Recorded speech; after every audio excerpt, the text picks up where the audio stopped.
Dear learners, आज इस channel पर आपका एक नए चैप्टर के साथ हम स्वागत करते हैं और वो बड़ा ही महत्वपूर्ण कार्बनिक रसायन का चैप्टर है और वो है एल्कोहल, फिनॉल एवं ईथर।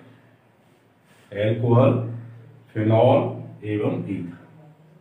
तो आज हम जो चर्चा करने जा रहे हैं वो केवल एल्कोहल के बारे में चर्चा करने जा रहे हैं कि एल्कोहल क्या होते हैं और इनका वर्गीकरण क्या है, इसके अलावा इनका नामकरण कैसे किया जाता है। तो ये दो तीन मुख्य बिंदु रहेंगे आज। देखिए, वे यौगिक जिनमें OH समूह, पहले मैं आपको ये बता दूं कि एल्कोहल हाइड्रोकार्बन या जिन्हें हम पैराफिन कहते हैं, उनमें से किसी कार्बन के हाइड्रोजन को विस्थापित करके जब OH समूह उस पर लग जाता है तो उसे हम एल्कोहल कहते हैं। जब किसी पैराफिन या एलिफैटिक हाइड्रोकार्बन के एक या अधिक हाइड्रोजन परमाणुओं को हाइड्रोक्सियल समूह द्वारा प्रतिस्थापित किया जाता है तो प्राप्त यौगिक एल्कोहल कहलाते हैं। ठीक है, या दूसरी तरह से ऐसे कह सकते हैं कि वे यौगिक जिनमें OH मूलक ग्रुप ऐसे कार्बन परमाणु से संयुक्त हो जिसकी अन्य संयोजकताएं अलग अलग हाइड्रोजन परमाणु अथवा कार्बन परमाणुओं से संतुष्ट होती हैं, एल्कोहल कहलाते हैं। तो देखिए, अब एल्कोहल क्या है, ये बात आपकी बड़ी स्पष्ट समझ में आ गई होगी कि ये मान लीजिए हमारा कार्बन है और इस कार्बन पर OH समूह जुड़ा हुआ है। ये कार्बन की जो संयोजकता है, अब या तो अलग अलग तीन संयोजकताएं होंगी इसकी, ये हाइड्रोजन परमाणुओं से संतुष्ट होंगी अथवा ये कार्बन परमाणुओं से संतुष्ट। ऐसे भी हो सकता है, ऐसे भी हो सकता है, ऐसे भी हो सकता है, या पूर्ववर्ती हाइड्रोजन परमाणु भी हो सकता है। ठीक है, तो ये क्या है कि कार्बन परमाणु से जुड़ी हुई है ये OH समूह, और ये कार्बन परमाणु अलग अलग या तो हाइड्रोजन परमाणुओं से या कार्बन परमाणुओं से या हाइड्रोजन और कार्बन दोनों प्रकार के परमाणुओं से संयुक्त होता है। तो ये एल्कोहल कहलाते हैं। अब देखिए, एक बात मैं यहां आपको बता दूं कि इस एल्कोहल में जो कार्बन और ऑक्सीजन के बीच में बंध है, ये सिग्मा बंध होता है, पहली बात। दूसरी बात, इस सिग्मा बंध के जो लंबाई है वो 142 पिकोमीटर है, जिसे हम PM कहते हैं, पिकोमीटर। ठीक है। दूसरी बात यह है कि ये जो कार्बन परमाणु है, ये कार्बन परमाणु और इसमें ये ऑक्सीजन परमाणु है, ये ऑक्सीजन परमाणु sp3 संकरित है, संकरित या हाइब्रिडाइज्ड है। sp3 हाइब्रिडाइजेशन इस ऑक्सीजन की होती है। अब कैसे होती है sp3 हाइब्रिडाइजेशन, तो ये भी मैं आपको दिखाई दे रहा हूं कि मान लीजिए ऑक्सीजन का परमाणु क्रमांक हमारा 8 है। ठीक है, ऑक्सीजन का परमाणु क्रमांक कितना है? 8 है। तो इसका आप इलेक्ट्रॉनिक वितरण करेंगे तो वो होगा 1s2 2s2 अब 2px1 सॉरी 2px2 2py2 और 2pz1 2px2 2py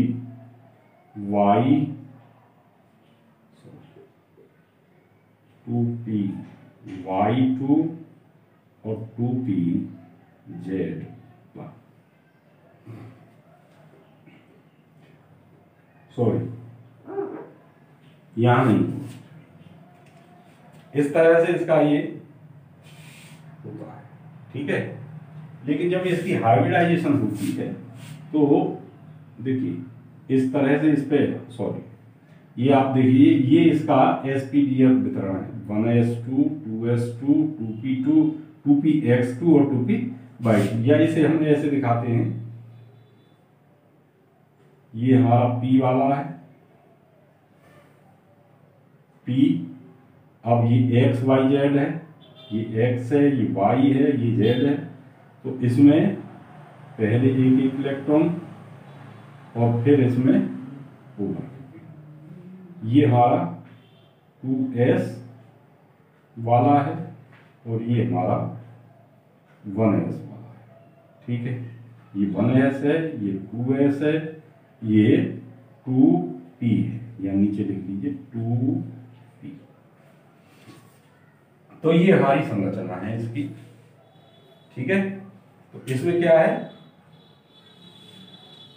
1 2 3 4 इनका आपस में मिक्सिंग होता है, और बल्कि यहां से इनका आपस में मिक्सिंग होती है और समान ऊर्जा के 4 परमाणु बनते हैं, सॉरी 4 ऑर्बिटल बनती हैं sp3, 3 p की और 1 s की मिलकर के, तो समान संगत बनती हैं ऑर्बिटल। और तब उस स्थिति में इस ऑक्सीजन की जो संरचना है वो कुछ इस तरह से आपको मालूम पड़ेगी। ये जैसे हमारा ऑक्सीजन है तो इस पर एक ये ऑर्बिटल हो गई हमारी, दूसरा एक ऑर्बिटल ये हो गई, और 2 ऑर्बिटल ये, इनमें ये हमारे 2 इलेक्ट्रॉन हैं। इससे हमारा यहां मान लीजिए कोई एल्किल समूह जुड़ा हुआ है, ये हमारा ये वाला है, ये हमारा हाइड्रोजन समूह जुड़ा हुआ है। तो ये हमारी पोजीशन है इसकी, और ये सभी sp3 संकरित, यहां भी sp3 संकरण है, यहां भी sp3 संकरण है, और यहां भी sp3 संकरण है, यहां भी sp3 संकरण है। ये हमारा sp3 संकरण आपकी समझ में आ गया हो। और ऑक्सीजन और ये इसके बीच जो बंध है ये वाला, माने ये हमारी ऑक्सीजन है, ये हमारी हाइड्रोजन है, तो इनके बीच वाला जो बंध है हाइड्रोजन और इस एल्किल समूह का, ये 105.5 डिग्री का, 100 ये वाला जो बंध है ये वाला, ये हमारा कितना है 105.5 डिग्री। अब देखिए ये क्यों है इतना कम, जबकि ये 100 sp3 में ये 109 डिग्री 28 गैस का होता है, 109 डिग्री 28 गैस का होता है, ठीक है, या 28 मिनट का होता है, 109 डिग्री 28 मिनट का होता है। तो अब 109 डिग्री 28 मिनट से ये कम है, इसका कम होने का कारण ये है कि ये हमारा जो दो लोन पेयर हैं जो sp3 हाइब्रिडाइज्ड हैं उनका रिपल्सन ज्यादा होता है, इसलिए ये थोड़ा सा सिकुड़ जाते हैं, ये दोनों ऑर्बिटल सिकुड़ जाते हैं और उस स्थिति में इनके रिपल्सन की वजह से उस स्थिति में ये कोण कम हो जाता है, ये एंगल हमारा कम हो जाता है। ठीक है,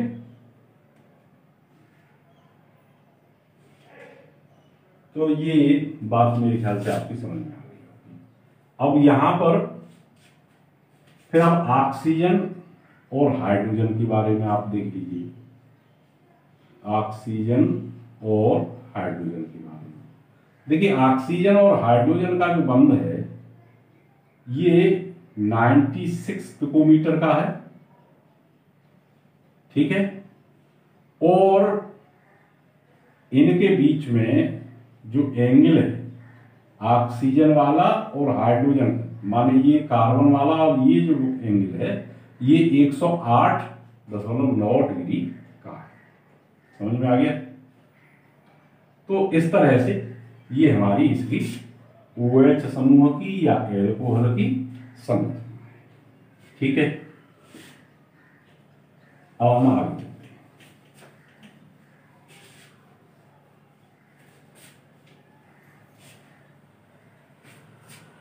तो अब आपकी समझ में एल्कोहल तो आ ही गया होगा। एल्कोहल में देखिए 2-3 तरह से हम इसका वर्गीकरण करें। जब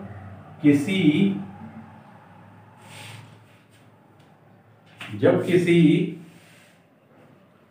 हाइड्रोकार्बन का एक हाइड्रोजन एक OH समूह से विस्थापित होता है तो वो हमारे मोनोहाइड्रिक एल्कोहल कहलाते हैं। तो उनको हम क्या कहते हैं? Monohydric alcohol.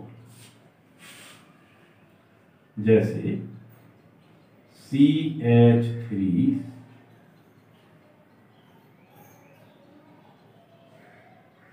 CH2OH। अब क्योंकि यहां पर एक ही OH है इसलिए ये कहलाएगा मोनोहाइड्रिक एल्कोहल।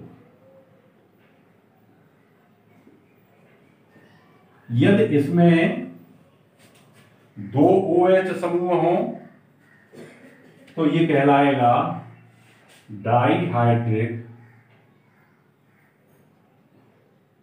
अब जैसे मान लीजिए ये है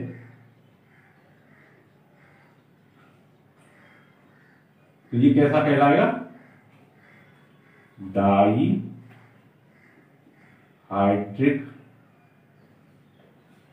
एल्कोहल।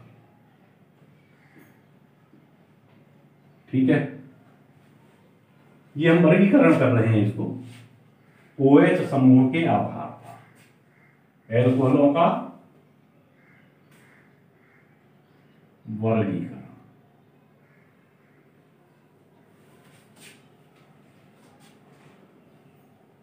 OH समूह संख्या के आधार पर। ठीक है, तो ये डाइहाइड्रिक एल्कोहल।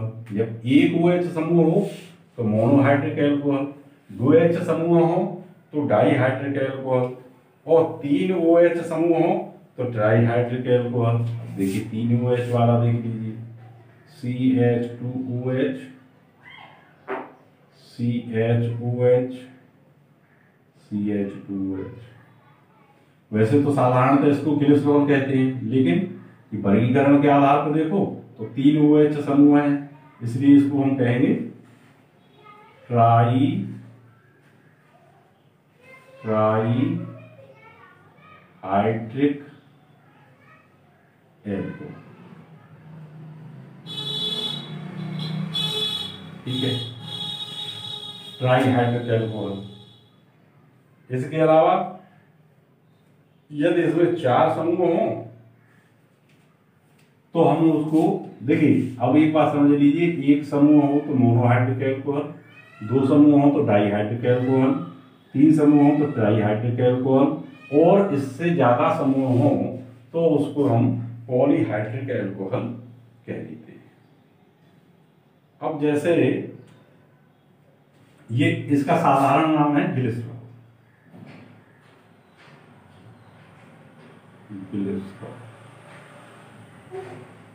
इसका ये साधारण ग्लिसरॉल, ठीक है। अब एक और देख लीजिए, CH2OH, CHOH,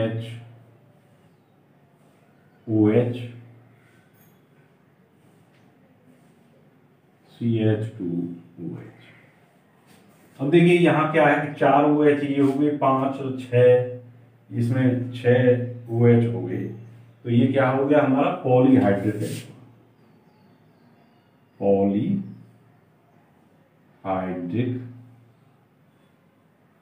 एल्कोहल, ठीक है। साधारण नाम इसका है सॉर्बिटॉल,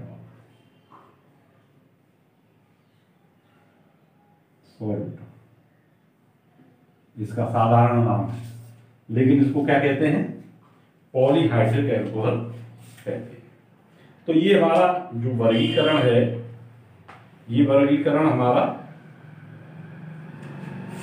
इस बात पर आधारित है कि उसमें कितने OH समूह हैं। अच्छा, यहां एक बात ध्यान देने की है कि आप एक प्रश्न उठा सकते हैं यहां पर कि एक ही कार्बन पर एक से अधिक OH समूह हो तो क्या वो मोनोडाइट्राई नहीं कहा जाएगा? बिल्कुल, आप सही कह सकते हैं, लेकिन यहां एल्कोहलों में एक खास बात है, देखो कि एक ही कार्बन पर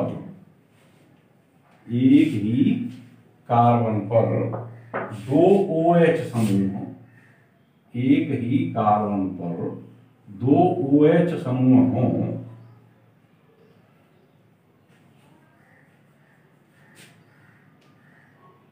एक ही कार्बन पर दो OH समूह लगे हुए हों तो वह अस्थाई होता है तथा एक H2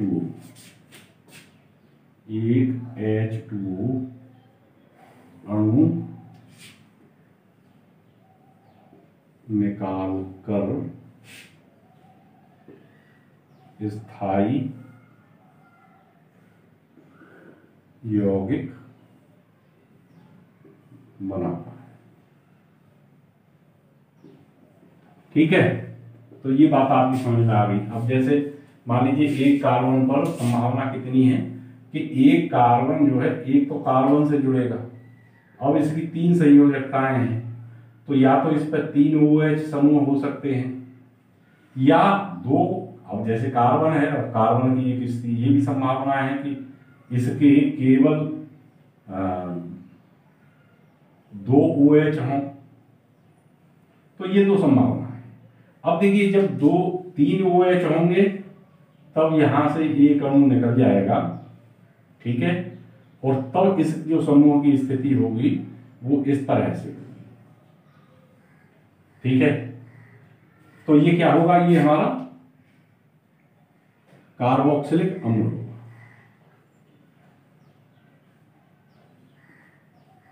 कार्बोक्सिलिक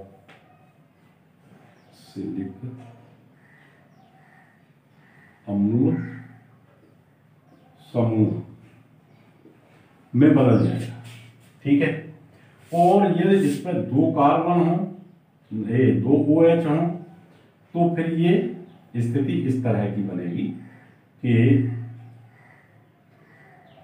O, तो ये बन जाएगा कार्बोनिल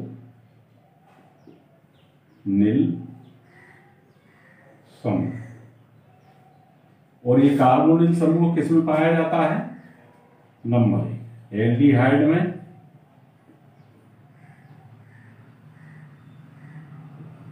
और नंबर 2 कीटोन। तो इनमें ये पाया। अब तो ये बात आपकी समझ में आ गई होगी कि किसी एक ही कार्बन पर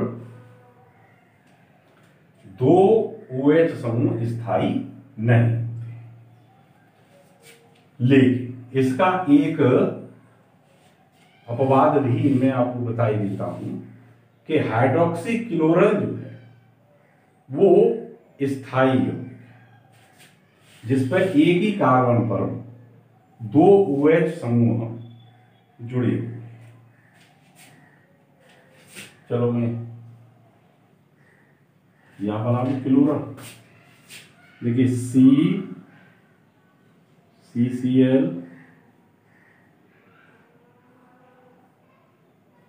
C।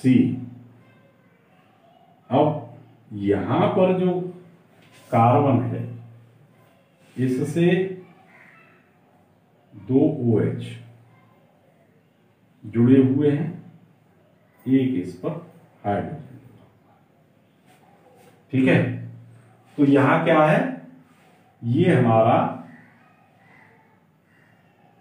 स्थाई है। क्यों है ये स्थाई? इसके स्थायित्व का एक कारण है। इसके स्थायित्व का कारण ये है कि इसमें अंतर हाइड्रोजन बंध बन जाते हैं। इसमें अंतर हाइड्रोजन बंध बन जाते हैं, इसलिए ये स्थायित्व को प्राप्त करने का ये अपवाद है। हाइड्रोक्सी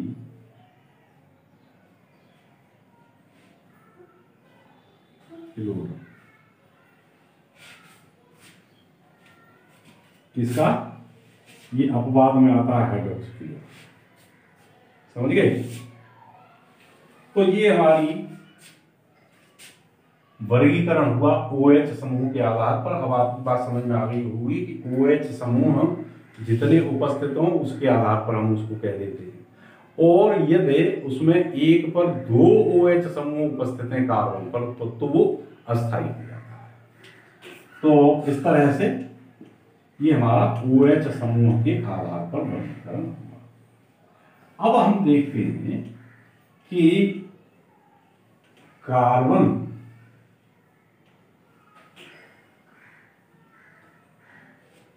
एक और बात, एल्कोहल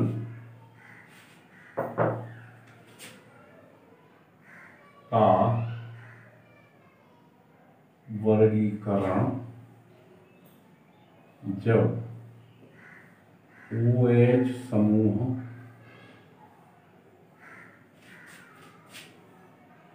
जिस कार्बन से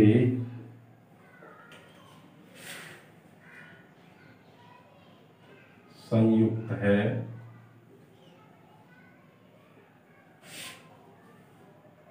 वह कार्बन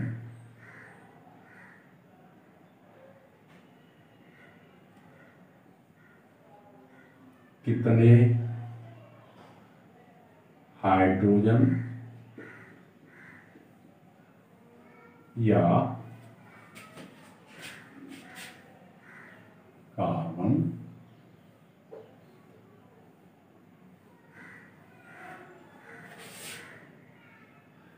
परमाणुओं से संयुक्त।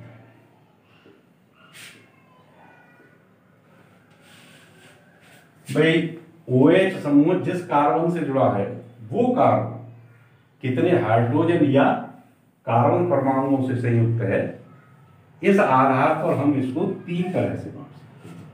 अब देखिए 3 बातें हो सकती हैं। ये जो कार्बन है जिस पर OH समूह जुड़ा है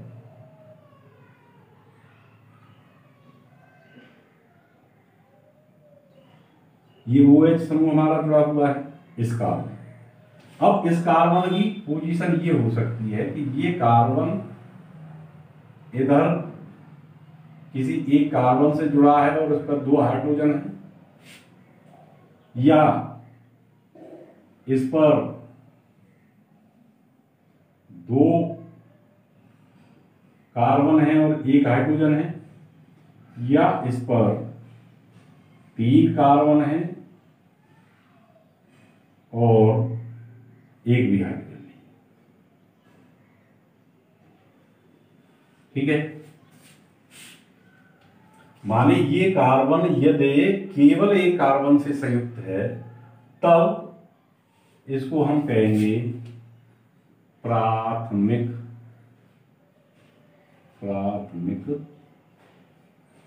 एल्कोहल।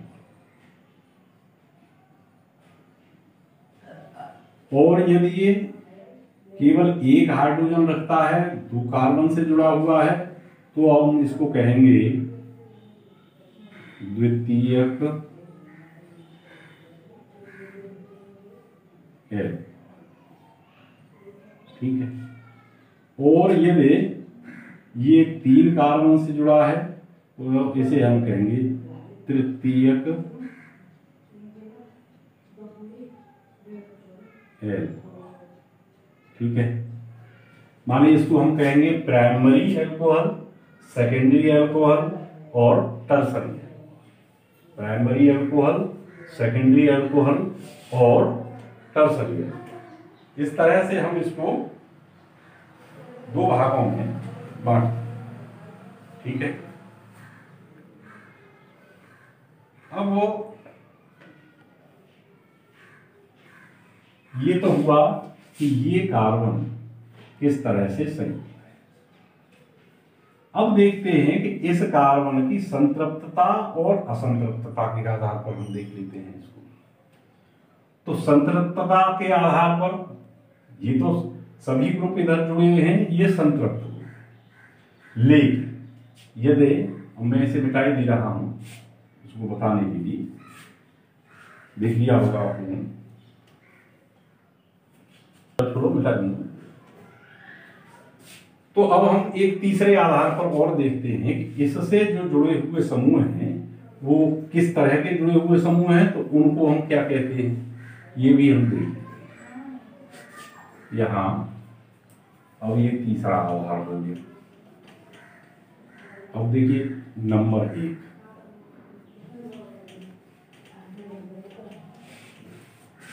देखिए वर्गीकरण का एक तीसरा आधार और नंबर 1,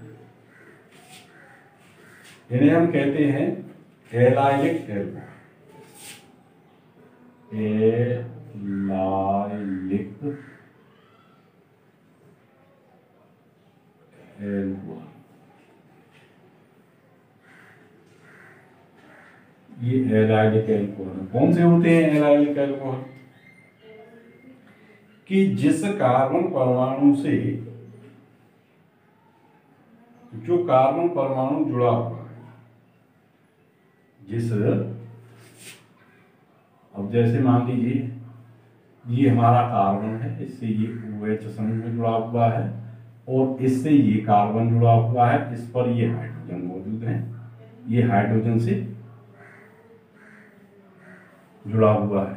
ठीक है, तो अब ये वाला जो कार्बन है यहां असंतृप्तता आती। ठीक है,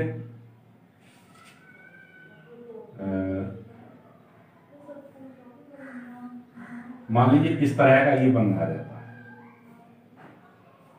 अब इस पर 1 हाइड्रोजन और इस पर 1 हाइड्रोजन।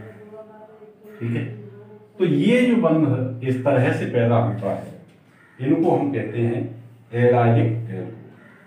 ठीक है, इसमें ये वाला जो कार्बन है ये sp3 हाइब्रिडाइज्ड है, जबकि ये वाला कार्बन जो है sp2 हाइब्रिडाइज्ड है। sp2 hybridised. तो जिस कार्बन से OH समूह जुड़ा है उससे लगा हुआ कार्बन यदि sp2 हाइब्रिडाइज्ड है तो उनको हम एलाइलिक एल्कोहल कहते हैं।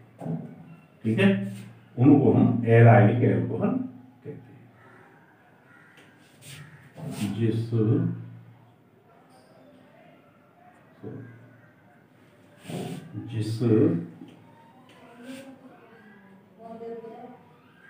कार्बन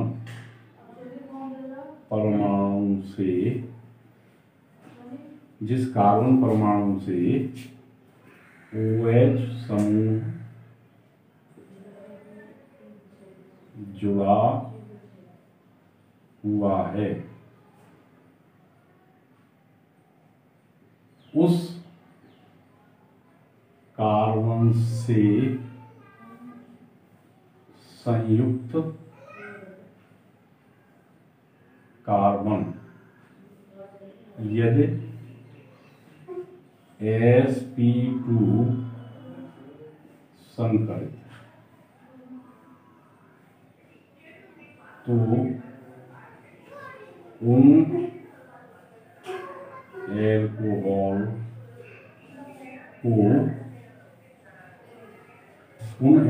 को एलाइलिक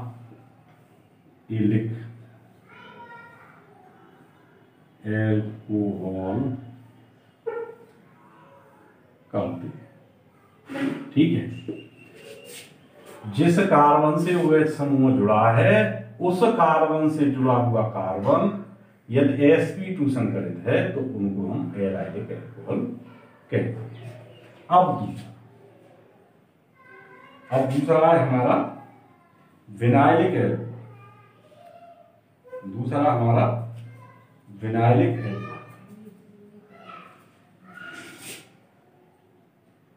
विनाइलिक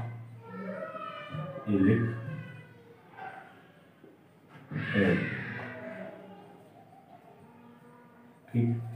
अब इसमें क्या है कि जो कार्बन OH से जुड़ा हुआ है वही कार्बन यदि sp2 हाइब्रिडाइज्ड sp2 संकरित तो इसको हम क्या कहेंगे? इसको हम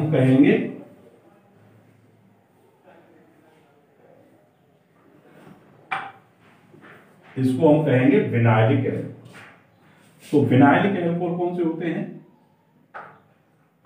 जिस कार्बन परमाणु से OH समूह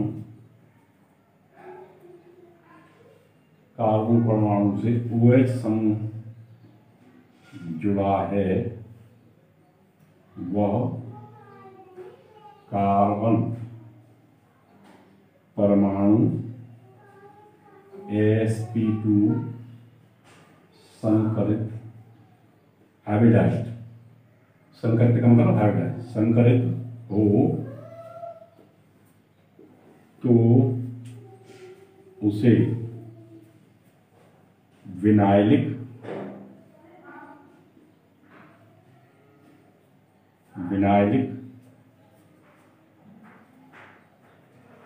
एल्कोहल कहते हैं। ठीक है, तो ये बात भी समझ में आ गई। अब तीसरा एक और हमारा होता है जिसे हम बेंजाइलिक एल्कोहल कहते हैं।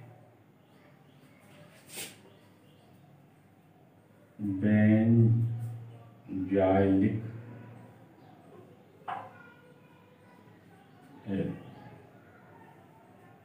ठीक है, अब बेंजाइलिक एल्कोहल में क्या है?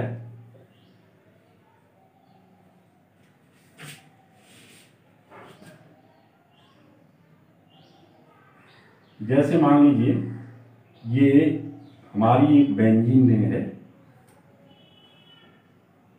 ये बेंजीन है, इस पर ये कार्बन है और इससे OH समूह जुड़ा है, तो ये कैसा होगा? Benzylic alcohol. अब जैसे मान लीजिए ये श्रृंखला और भी बड़ी हो सकती है कि CH2OH, तो ये बेंजाइलिक अल्कोहल की श्रेणी में आएगा। माने जिस कार्बन से OH जुड़ा हुआ है वो उस श्रृंखला में कहीं यदि हमारी बेंजीन रिंग जुड़ी है तो उन्हें हम बेंजाइलिक अल्कोहल कहते हैं। जिस कार्बन से OH समूह जुड़ा है उस कार्बन श्रृंखला से कहीं यदि बेंजीन समूह जुड़ा हुआ है तो हम उसे बेंजाइलिक अल्कोहल कहते हैं। तो देखिए इसको हम कंटिन्यूअस रखते हैं और अगली वीडियो में इसका नामकरण सीखेंगे। और आज बस इतना ही, और अब नेक्स्ट वीडियो में हम इसको कंटिन्यूअस रखते हुए इनका नामकरण करेंगे। ये हमारे अल्कोहलों का वर्गीकरण हुआ। मेरे ख्याल से आपकी समझ में आ गई होगी बात। तब तक के लिए धन्यवाद।